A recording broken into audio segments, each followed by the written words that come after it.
Symmetra is going to be meta. Look at this clip over here. Oh my god, these new orbs that she's tossing out with her right click are so oppressive if you know how to lead them and control these projectiles and use them to their maximum capabilities. This is amazing. Actually, I even make an argument that I think Symmetra might be a very underrated DPS. I think she was underrated before too, and the developers called this out as well. They said that Symmetra was kind of slept upon, and on the maps where she was good, she was a little too good, and that's why she got the changes that she did. But now I'm kind of like, I'm a bit confused. I think Symmetra is actually going to be really good just in general now. She has the burst damage, she has the damage ramp up against tanks that she can use, and she has a little bit of a lifesteal.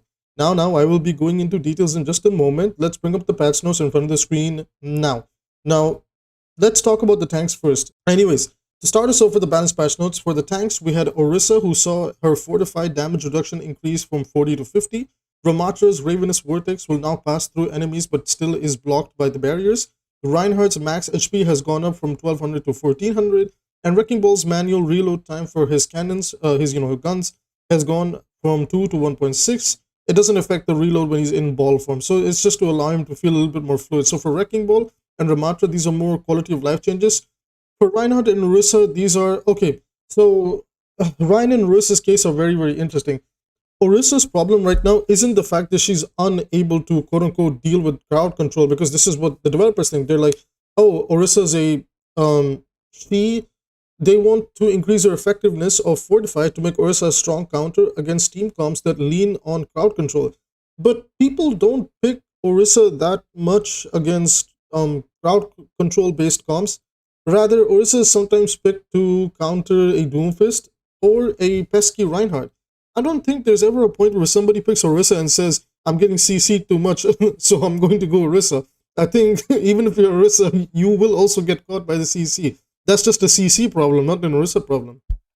Regardless, I don't think Orisa was necessarily bad. The problem with Orisa is the fact that she's unable to do anything in the front line other than bully a Reinhardt out of the lobby. That's literally all that she's good for. She comes in, she bullies a Reinhardt, and that's literally her whole purpose. And against an average Doomfist player, Orisa is a pretty good pick too.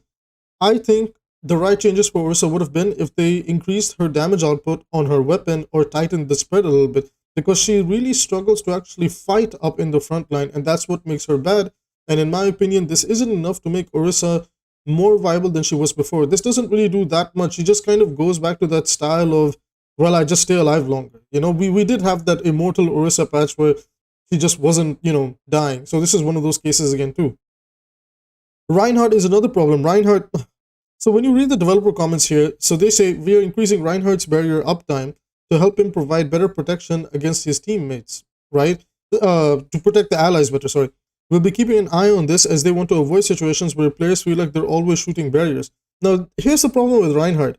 Reinhardt, giving him the barrier HP to go to 1400, this isn't the way to approach Reinhardt. The problem with Reinhardt is once he struggles to get up in your face, or once he is up in your face, excuse me, he struggles to actually put out either effective damage or force the enemy to respect him. And the problem with Ryan is, even if the enemy respects you and keep their distance, you cannot do anything with Reinhardt. I don't think this is the way to approach Ryan. Like, I think what we do need to do for Ryan is give him a little bit more armor. I think 50 more armor or 100 more armor is worth revisiting because of the amount of damage that has gone up in the game. Like, damage has gotten a significant buff in this patch, so I think maybe in hindsight, rather than barrier field getting buffed, I think it would be better if we buff Reinhardt's armor. So maybe 50 armor extra or 100 armor extra is worth checking out, right? Anyway, so that's it for the tanks. I'm going to come to the damage roll at the end because they are definitely the ones that got some unique changes. We're going to go down to the supports. So we got Kiriko and Zen, and both these changes could be considered somewhat controversial, okay? Some people might like them, some people might disagree with them. Kiriko, they had the healing of Fuda's recovery reduced from 1 to 0.9. The original was 0.8, where basically, she was very consistent and she had really, really high healing. So to kind of counteract that, they made her recovery time 1 second so that players would sometimes, try to utilize the kunai more. The problem with the kunai is that the kunai is very inconsistent. So more often than not, some Kiriko players will not even bother with the kunai. They'd rather wait the 1 second and then, just keep healing. This actually is I would say, a decent buff to Kiriko. I definitely felt it. I was playing some Kiriko, and I definitely felt it. I thought it was she feels a lot more responsive, which was the aim of this, and very less like weird here and there. So Kiriko, this is a big buff for her. I actually might even make an argument that, well, there was always an argument that she was the strongest support in the game, and I think this just helps with that. Like, Kiriko is going to be one of the best supports into this mid-season patch. This brings us to the other support, Zenyatta. The combination of these changes will make it riskier for Zenyatta to apply Discord and increase counterplay for the affected target. So, we know that the Discord orb was going to get nerfed. So what do they do? The max range has been reduced from 40 to 30, and the time to when the Discord orb is, it wears off the target is if the target is out of sight from 2 to 1.5 seconds. So after 1.5 seconds, Discord orb goes away. Now, I will put some Zenyatta footage over here, and you can actually see I'm trying to constantly keep the Discord on the Orisa, which I should, because she's, the best target. Like, usually when you're playing Zen, Discord should almost always be on the tank, right? Because tanks are the ones that, like, mostly your team will pressure the tank, especially in lower level gameplay. People just always shoot the tank anyway. So having it be on the tank is important, because if the enemy tank feels pressured or threatened, they will either, immediately fall apart in front of you, or just pull back to the point where they're too scared to make plays. So I did feel this nerf. I won't lie. Like, I found myself, like, as the Orisa just kind of kept backing out and moving from the enemy Orisa moves from one corner to another, I find myself like, oh, I just need to keep orbing her over and over again. So it definitely makes Zenyatta like a lot more active, in the sense like he has to pay attention to the Discord orb and make sure that it's not detached all the time. Is this the right way to approach Discord orb? No. In my personal opinion, it's not. The problem with Discord orb is still the amount of damage it increases from all sources. That is what should be looked at, and the percentage be lowered just a little bit, and we see where it goes. But is this a step in the right direction? An argument can be made that yes, this is a step in the right direction. It doesn't necessarily address the problem, but it does allow for some counterplay of just kind of sticking away from the line of sight where the Zenyatta is. The problem is that Zen doesn't actually have a cooldown or on Orb of Discord, so if you poke again, he just throws it on you again. So again, like I said, the idea is cute, but it doesn't solve the problem. So that's it for the support role. Now going over to the DPS, oh my goodness, we have some interesting power shifts for all the characters that have been listed here. And all of these, in my opinion, are buffs. Torbjorn's turret has a bit too much impact for little investment, so the power is going to the rest of the kit, as the developers say. His rivet gun spread has been reduced a little bit. The deploy turret damage reduced from 14 to 11, cooldown increased from 10 to 12, and then it now reloads 6 ammo on use. Okay, so Torb is a bit weird. While this is in theory a buff, because Overload will recharge ammo, rivet gun is like the spread is reduced, so overall once he does use the secondary shotgun fire, it is going to do like overall more damage. I do think that this isn't like for Torbjorn it's not game changing. Like Torb, this is like, it's like a net nerf. Like overall the turret being weaker is a big deal, but it's like it's like whatever. Like it's nice, like against like the areas that you play him, where you play him as a niche, like okay, maybe you play Torb to counter like and check the Sombra Tracer, or even deal with the Winston, like a, because Torb's right click is basically like, you know, a mini Reaper shotgun, and the fact that Torb's overload gives him armor is really, really good into Winston too.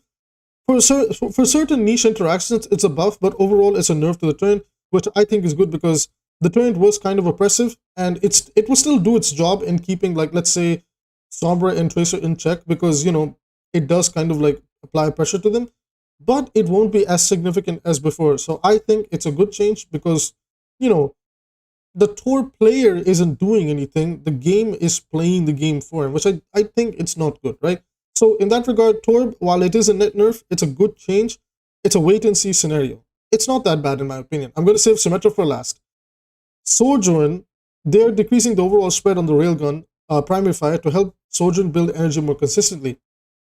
It's not just that either. So the spread reduced by 12%, and the number of shots reached to reach the maximum spread has increased from 8 to 12. Basically, you will have a laser beam on you more often than not. And I will say this, I love this buff. I don't think it completely breaks Sojourn. I just think that the primary fire for Sojourn was one of the most underwhelming experiences in the game, and it didn't do anything for the character. It didn't help her in any way, and the fact that they did go down this route, I actually feel like I can secure kills with her, with something that isn't just the one shot, like the one shot, the railgun shot, the charged up shot that she has, right?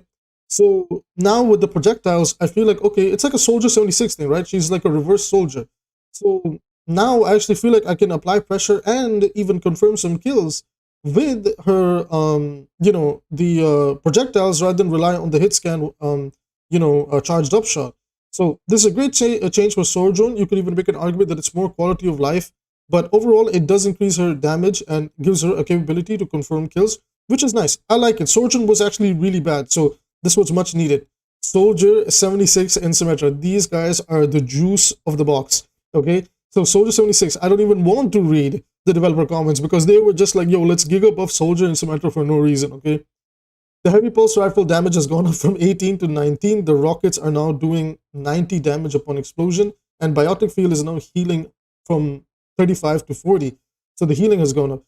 Overall, this is a very powerful buff for Soldier 76. Is it going to make him meta? I don't think so. I think it's going to make him very it's going to make him viable. Like one of the problems with Soldier was that he just got like he was just the worst DPS. Like he just everything else was better than him. Like Sojourn was the better Soldier 76 because their ID and playstyle is very similar, and every other hit scan just did Soldier's job better. So he just really did struggle. But now maybe with the Mercy Pocket, maybe with the Zen on his team, Soldier might actually not be a bad pick. Will they revisit this and nerf him? I don't think so. At most, I think what they will nerf is the Helix rockets going back to 80. Because I do think the Helix rockets going up to 90 is a little bit much. Other than that, overall, to make Soldier 76 viable, a little bit more better than before, especially for higher levels of play, this is a good change. Not that bad, not that good. Overall, good change. Helix rockets might be up for debate, but again, Helix rockets is a projectile.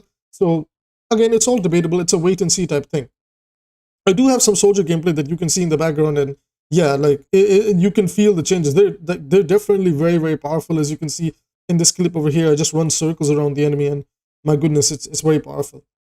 All right, here is the cream of the crop, the queen of turret and slow and just everything. Just Symmetra is amazing dispatch. The people are going to sleep on her, and her right click is very oppressive. I don't think people understand what it does, so I will do my best to explain it. Now, why did they change Symmetra the way they did? The developer said that Symmetra was a map-dependent pick to the point where she was kind of oppressive in certain situations, and yet on other maps, in other situations, she was the most garbage character in the game, right? So these changes were to basically from a, just to make her viable, like a more viable hero to play. So we will start with the sentry turret. So sentry turret damage per second has been reduced from 40 to 25. The turret now reveals enemies to allies while dealing damage for 1 additional second afterwards. So it's like a little security camera now, and it still does slow enemies, and it can still be used as a good way to pressure them in chokes and make them look at other things. The sentry turret, while the power is gone from them, it doesn't matter because more often than not, they were ineffective anyway. So to give them a bit of a niche style of a security camera, some information is good, it's okay, but I like that they shifted the power away because where the power has gone is amazing, and you will see some gameplay right now in front of you of what Symmetra is capable of right now. The secondary fire maximum impact damage has gone up from 45 to 50. The maximum explosion damage has gone up from 45 to 50. Basically, if a Symmetra lands one shot on you, it's like her right click, a charged up right click would do 100, and the next damage will be 100. She can effectively two-shot people, and her projectiles travel very quickly. I don't know if they will nerf this back to 45. They could slow down her projectiles more to make it slightly inconsistent, but they are very powerful. And if you know how to control Symmetra's projectiles, as you can see on the screen right now, we were spawn trapping them, and my goodness, the pressure that it can put out is very, very insane, right? So it's pretty cool. Regenerate now for her primary fire. Her primary fire basically gives her lifesteal. Regenerate up to 30 shield health per second when primary fire is dealing damage to barriers or enemies with shield health. So shield health is basically the blue HP bar. Characters like Zenyatta have it, Symmetra has it, I believe Zarya has it. And alongside that, if you're fighting like, just barriers, so like, Sigma barrier, Reinhardt's barrier, Brigitte's barrier, when you're going to be like holding your left click against them to charge up your beam, if somehow you get pressured or whatever, you will basically be live stealing, 30 healing per second from that shield that you're shooting at, which is, wow, that is very powerful. So Symmetra is very, very, very strong. Now, the question here is this broken? Is this OP? I feel like we've entered a state of the game where healing has gotten so powerful that, in my personal opinion, we will see power creep for the damage and eventually the tank roll as well. Maybe not that much for the tank roll, but the DPSs are kind of falling behind. As despite popular belief and high levels of play is a little bit different compared to the rest of the game, since the meta over there is Winston, Tracer, Sombra, Dive. Healing is not going down. Even over here, Soldier 76's healing has gone up, and in theory, Kiriko's healing has gone up as well. So in a lot of these patches, healing is going up and damage is just kind of like going here and there. So the way I see this is that the developers actually acknowledge that, yeah, well, a lot of characters or most characters are struggling to deal with the amount of healing in the game, especially if they have damage over time.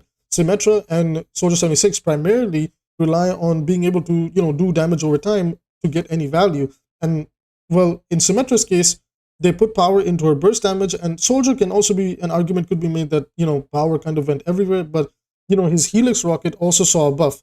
So I suppose this is a way of the developers kind of telling us that, yeah, we know healing is strong, but we like it this way, and rather than kind of dealing with healing, we might slowly start buffing up DPSs over time. Is power creep the right direction for this game to go? In Overwatch 1, it was the wrong direction. In Overwatch 2, a debate could be made. Because if they nerf supports' healing or whatever, supports will feel underwhelming again, like they did back when the game first started. However, again, an argument could be made that, well, that wasn't the case, because in reality, the truth behind it was that support players just weren't accustomed to having one tank and playing cover. I think it is worth revisiting the concept of just nerfing overall healing in the game and seeing what happens, and letting players rely on utility and playmaking abilities, and not just, okay, well, it doesn't matter if X player did that because Y player just healed it all up. Regardless, this patch is, honestly, I'm not going to lie, while this patch is very wonky and all over the place, I see people are calling it one of the worst patches of all time. And funnily enough, I agree with it. But I've basically come to the point in Overwatch where I'm just embracing the meme that is the balance team. Like, they're a meme, they're a joke. You should treat it that way, and you should stop like expecting them to fix the game, because they are not going to do that. They are just going to constantly like pick a hero that they're like, oh, this one's kind of weak, and then like over buff it and then just gutter the hero. So that's my opinion. I hope you enjoyed the content. Leave a like on the video, comment on what you think of the changes below, and subscribe for more content coming soon. Thank you, and I'll see you in the next one.